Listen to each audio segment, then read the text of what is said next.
Hello, I'm Eric Gonzalez. And I'm Kyla Moore. And welcome to the Blue and Silver Breakdown.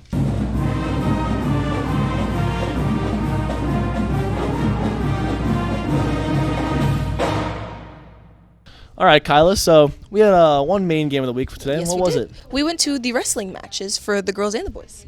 We did. It was senior night. Yes. They run a very nice senior night. It's always, celebratory. You get to, There's a lot of seniors. there's a lot of seniors. There's a lot. It took a long time. It really went between, 3 whole hours. But it was fun. Oh my gosh, it was 3 hours. It was. Oh, I didn't realize that. Okay. So, anyway, started with the JV. Then that was a pretty good warm up. You got to see both sides, sort of, what we were getting into, and but really, we're here to talk about varsity. Yes. And varsity men's and women's went two very separate ways. Yes. They started off the same. It was a little rough in the beginning, and then it Well, both went sides different ways. both sides had forfeits to start out. I know the girls didn't have anyone report for the first four matches, so automatically, the way wrestling works, right? It's team scores as well as individuals. So for a pin though, that's 6 points, and by a forfeit is also worth 16 points. So the women's side started 24-0 down, and even the men's, I think, was a very similar, maybe 18-0. Yeah. They were similar. Yeah. But it was once the girls got the competition, got people who were in the weight class, they started subtly taking off. Yeah, and that was, it was I don't even know how to put it. It was two sides of the same coin, right? Men's side, they couldn't get anything going. And that You could still see the talent, though. Absolutely. You could see the talent for Market Voice. And this is something I was thinking about, right? It didn't look like Oswego East was poor. Yeah. It really just looked like Minooka was that good. Yeah. And it's one of those things where it's when they don't give you that opportunity to establish yourself, there's not much you can do. Yeah. For the men's. Final team score, by my account, was 71-0. And that goes. I don't think that displays the fight from both sides, or honestly, it doesn't even display the gap in talent between the both sides. But it does. Every match you could tell, it felt like, and there were some where Oswego East was close. The men's were super close Very to getting close. those wins. Yeah. But they just couldn't finish it out, and it was one of those things where. Again, both sides are talented, but Minooka just never gave up that edge, never showed any signs of weakening, never showed any vulnerability, any weakness that Oswego East could exploit. And when it's a matchup like that, there's really not much you can do. I think we also found out from a couple of the wrestlers that I talked to, Minooka is a ranked team. They are. So them going against a ranked team was a little nerve-wracking to them. Absolutely, and again, that's not downplaying Oswego East, but Minooka really is just one of the most solid programs around. And that's something that I've been my last wrestling experience was in junior high, but if that's something that I was told way back, in 7th and 8th grade, and that's continued. That's a culture. That's like Oswego East in our basketball. It's a culture, and Minooka, again, they dominated that one. Yeah. The women's. However, that was a different story. Yeah, a completely different story. So it is worth noting they weren't against Minooka. Yes. They were against. Is it in your notes? I think it was Andrews or something. That sounded. It was versus Andrew. You're correct. And that team score ended up being 30-54. Oswego East would win that. Really, if there's one match to pick out of both men's and women's, who do you think it was? It's definitely Quinn. It was Quinn Janssens, and that's a name that, again, if you're at all familiar with Oswego East wrestling, that's a name you've known for a bit. Went to state, I want to say as a freshman, but it could have been as a sophomore instead. Gets one of the most dominant athletes, and I know if you Google her, she'll pop up. I did it because I was looking for research for her, and you Google her, and her pictures will pop up, videos will pop up. It's so cool.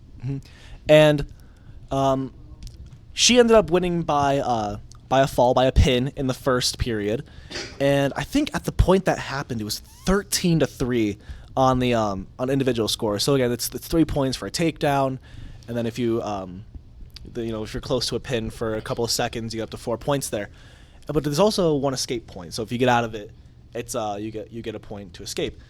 And the 3 points for Quinn's opponent there were all 3 escape points, and they weren't earned, if that makes sense. Like, Quinn didn't like what she had, so she cut it off and she let them get up, and she would go set up a new thing, and it was insane. Like, when you see an athlete that is that comfortable in her element, it's genuinely something special to watch. Yeah. I know for me, I've never gone to a wrestling match before. I didn't understand the sport, but watching the athleticism through all of these athletes was very impressive to see. It's like such a different culture also that I noticed. Absolutely. I think honestly what that has to do is just the sport itself. Like, it's a sport that, like, again, there's not as many sports that you can be so individual but so much as a team. Like, I guess baseball would be sort of close, because that's one of those things where, all of your individual positions try to, like, you make up that team, and, you can contribute that way. But even that has a lot more teamwork. There's no teamwork in wrestling. Yet there's such a tight-knit group, and it's an incredible, like, it's a community, right? But it feels more so out of, like, general connection instead of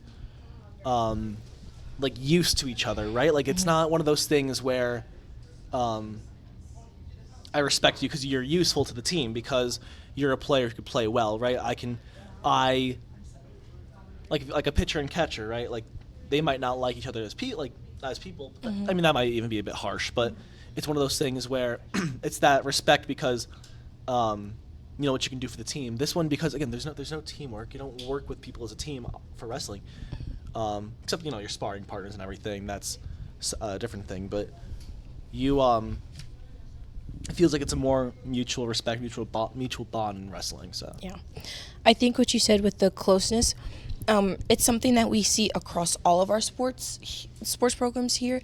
But watching this one, I know from where we were able to see the JV team come and support not only the boys but the girls, and I think that was something that was so refreshing, was seeing the support for the girls.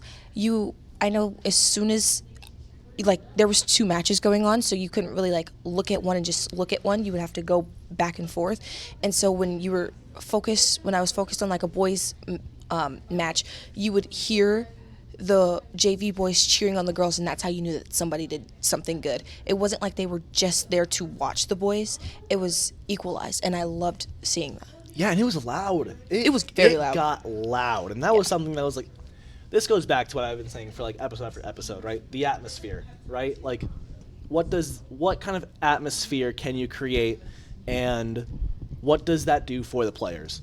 And it's one of those things, right? Like, gosh, I keep saying that, but it really is one of those things where it's the most contribution that you can do as someone who's watching, and the turnout honestly was really really solid. And could that because it was senior night? Absolutely, that's a possibility, but there weren't a lot of empty seats on the side of the bleachers. It was something that was refreshing to see. Like, obviously, our sports that get the big headlines here are going to be football and basketball, but that doesn't downplay any of the other sports we have here at Oswego East, because, like, they are getting that support. That's something that I think may need improving upon for a lot of our other sports. But I do say that it was good to see the amount of support that was out there last night. So again, it's one of those things. Remember, like, that amount of noise with half the people. Imagine a full gym watching the wrestling. That would be respectfully nuts. So we saw both support for both sides. That was insane. Like, watching the sides not only for OE but, like, also Minooka. Every single person was cheered for by every other person on the team's family. Like, it wasn't like their family was only cheering for one person. It was like they were cheering for all of them. And that was the same for us, too. It wasn't, not one person didn't have support, whether it was your own family or somebody else's on the team's family. And I love seeing that. Yeah. Is there really anything else to cover? Not really. Because, again, we didn't really get to see the full potential of the boys. we got to see a little sneak peek of the potential of the boys. So I'm excited to see how the rest of their season is going to go.